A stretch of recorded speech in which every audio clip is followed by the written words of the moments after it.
Hello all my viewers, welcome back to my channel, and today I'm going to solve this question from current electricity. The question is, in the circuit shown all 3 voltmeters are identical and have very high resistance, बहुत high resistance है. The voltage of the ideal battery is 9 volts की battery लगी हुई है. Find the reading of voltmeter V3. तो मुझे इस voltmeter की रीडिंग निकालनी है, कितना नाप रहा होगा.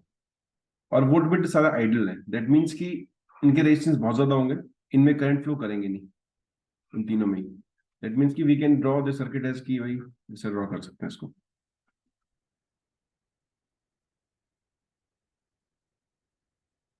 ये सर्किट है. तो अगर मैं करंट निकालूं तो this is 4R R and R, 9 volt जा रहा है. तो करंट की वैल्यू जो होगी इस ब्रांच में, से अगर मैं I1 बोल दूं, so I1 will be equal to 9/6R, that is 3/2R. And अगर मैं I2 निकालूं कि I2 कितना होगा, this is equal to 9/3R, this is 3/R. ठीक है. अब करना क्या है, अगर मुझे इस वोल्टमीटर की रीडिंग निकालनी है V3 की, तो मुझे इस पॉइंट का पोटेंशियल और इस पॉइंट का पोटेंशियल, इन दोनों का पोटेंशियल डिफरेंस निकालना होगा, तो ही मैं V3 निकाल पाऊंगा, क्योंकि वोल्टमीटर जो है वो पोटेंशियल डिफरेंस नापता है. तो मैं पोटेंशियल की बात करता हूँ. आई एज्यूम कि इस पॉइंट का पोटेंशियल 0 है, मैं इसको 0 वोल्ट मान लेता हूँ. सो इस पॉइंट का हो जाएगा 9 वोल्ट. यहाँ पे ड्रॉप कितना होगा देख सकते हैं. इस जगह पे ड्रॉप होगा I1 इंटू R. पुट करेंगे तो 1.5 वोल्ट आ जाएगा I1 ये रहा. सिमिलरली यहाँ का ड्रॉप भी 1.5 वोल्ट का हो जाएगा I1 इंटू R. तो यहाँ पे अगर 9 वोल्ट है तो यहाँ बचेगा 7.5 वोल्ट, यहाँ बचेगा 6 वोल्ट. अब देख सकते हैं ऊपर से कि यहाँ कितना ड्रॉप होगा.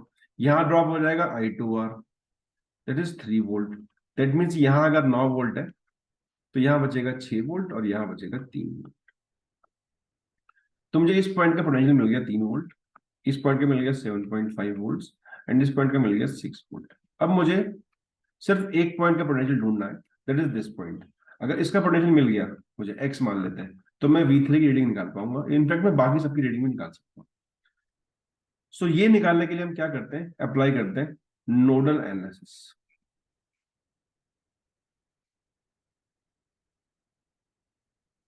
इस नोड पे लगाते हैं. तो लेट कर लेते हैं ये करंट I1 है, ये करंट I2 है और ये करंट I3 है जो जा रहा है. तीनों करंट को मान लिया मैंने कि तीनों करंट लीव कर रहे हैं, मतलब इससे ये जा रहा है I1, ये जा रहा है I2 और ये जा रहा है I3. अब current entering equal to current leaving. Current कितना लीव कर रहा है, लीव कर रहा है I1 I2 I3. कितना एंटर कर रहा है, 0, कोई एंटर नहीं करना. Current equal to the potential difference upon resistance. यहाँ का पॉइंट x है, यहाँ पे 7.5 है. I1 अगर निकालना है तो I1 यहाँ पे x है, यहाँ पे 3 है, तो डिफरेंस कितना है, x-3 अपॉन जो भी रेजिस्टेंस होगा वोल्टमीटर का R1. I2 लिखता हूं मैं, I2 x-7.5 अपॉन R1. मैंने I2 इसको मान रखा है, यहाँ पे कितना है. Similarly x-6 upon R1 equal to 0. So this will be equal to 3x equal to 16.5 and x equal to 5.5.